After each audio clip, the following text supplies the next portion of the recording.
Spiritus Sancti. Dominus vobiscum.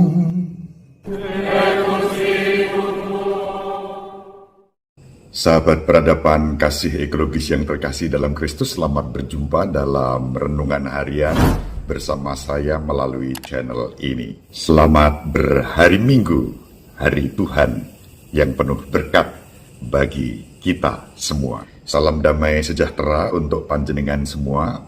Saya selalu berdoa agar panjenengan diberkati Tuhan, dilindungi dari segala mara bahaya, dan dijauhkan dari sakit penyakit juga di masa pandemi corona ini. Yang sakit dijamah oleh Tuhan, dipulihkan seperti sedia kala. Mari kita katakan amin. Sahabat peradaban kasih yang terkasih, kita akan merenungkan Injil Markus bab 5 ayat 21 sampai 43. Dalam perikop ini ditampilkan dua orang hebat dalam hal mengimani Yesus. Yang pertama adalah seorang kepala rumah ibadat bernama Yairus yang sedang susah karena putri kecilnya diambang kematian. Bahkan sementara Yairus menjumpai Yesus, memohon agar Yesus menyembuhkan anak ini, dan Yesus berjalan menuju rumah Yairus untuk menyembuhkan putrinya, terdapat kabar bahwa anaknya tidak hanya diambang kematian, tetapi sudah meninggal. Yang kedua, tanpa nama, hanya disebut seorang perempuan yang sudah 12 tahun lamanya menderita pendarahan. Bahkan, kendati sudah berobat kemanapun dan kepada siapapun, namun ia tidak sembuh. Justru keadaannya kian memburuk.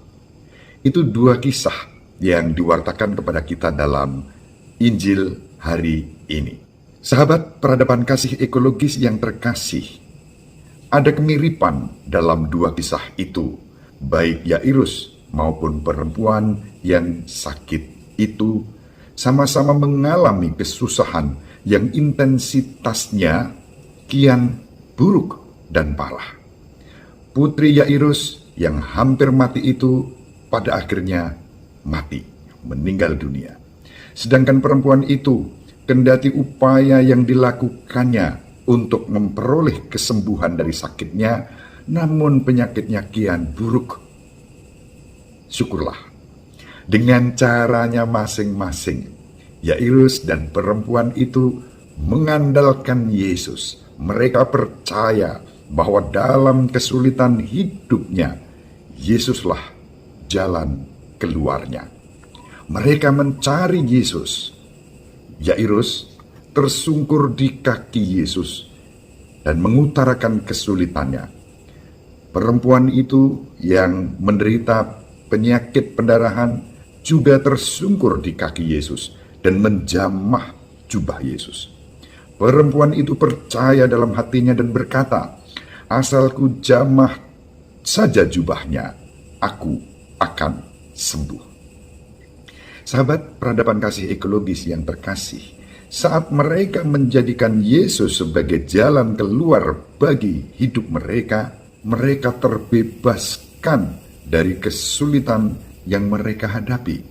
Yairus mengalami bukan hanya kesembuhan putrinya, tetapi kehidupan baru. Sebab putrinya sudah dinyatakan meninggal, namun Yesus mengulurkan tangannya, menyentuh putri itu, membangkitkannya.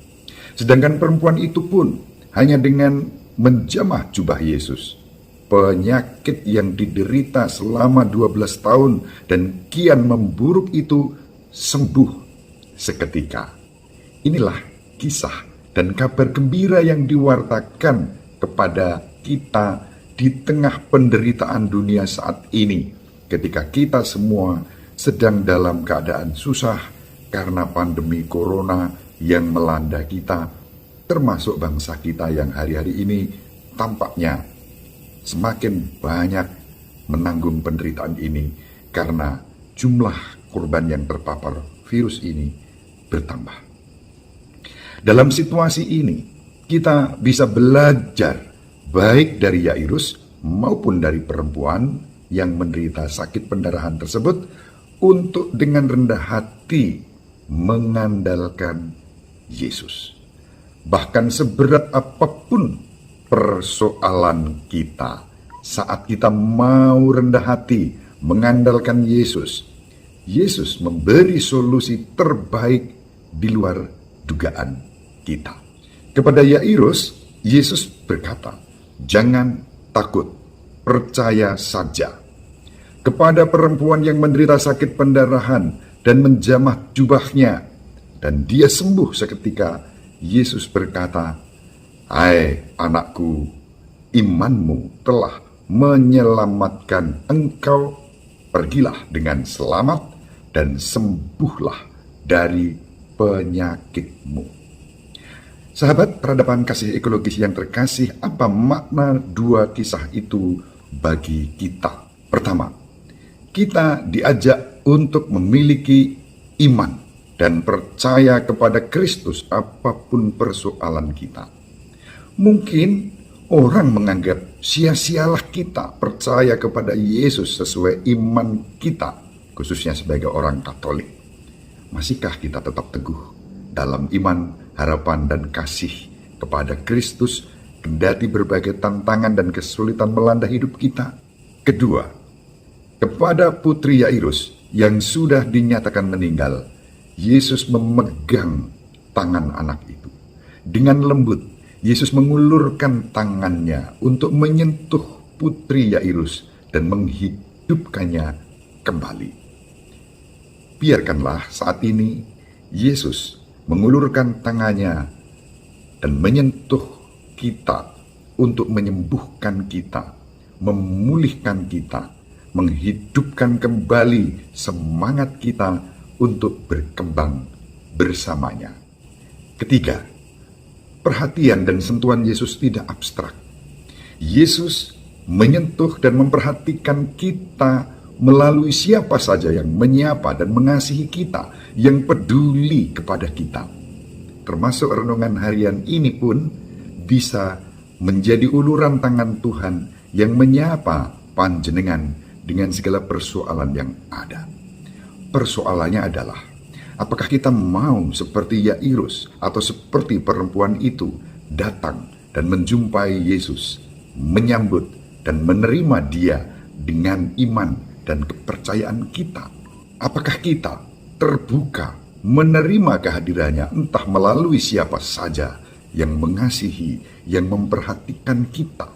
Akhirnya, marilah kita bersama Yesus menjadi tanda kehadiran kasih Bapa satu terhadap yang lain, melalui sapaan kita, melalui respons positif atas setiap hal yang kita terima dengan penuh syukur, melalui kesungguhan untuk memberikan yang terbaik kepada orang-orang yang mempercayai kita dan dipercayakan kepada kita. Sahabat peradaban kasih yang terkasih, Ibu Maria selalu mendoakan kita, Bapak Yosef merestui kita dengan keheningannya. Semoga sahabat peradaban kasih ekologis yang terkasih dimanapun berada, bersama seluruh anggota keluarga, dibimbing, dilindungi, dan diberkati oleh Allah yang Maha Kuasa, Bapa dan Putera dan Roh Kudus. Amin. Terima kasih. Salam sehat, tetap semangat. Jangan lupa bahagia. Sahabat peradaban kasih yang terkasih, sampai jumpa pada episode berikutnya. Terima kasih atas kebersamaan kita. Salam peradaban kasih ekologis, berkah dalam